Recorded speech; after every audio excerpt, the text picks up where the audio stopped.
जगतसिंहपुर जिला तिर्तोल ब्लॉक कार्यालय परिसर में ब्लॉक स्तरीय मत्स्य और प्राणी संपद मेला 2025 पालित हो जाइए।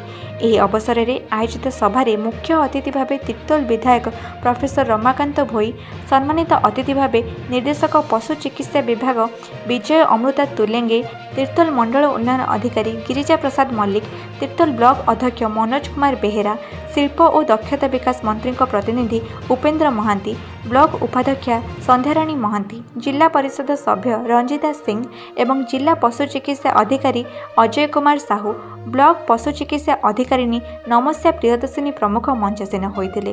मंचासीन अतिथि माने राज्य सरकार मत्स्य और प्राणी संपद विभाग मध्य चाषी भौणी मानक मिलिथिबा विभिन्न योजना एवं सेगुड़िकर लाभ विषय आलोकपात करथिले। आगामी दिन में यह मेला पंचायत स्तर में कराजिबो बोली सांसदक प्रतिनिधि सूचना प्रदान करथिले।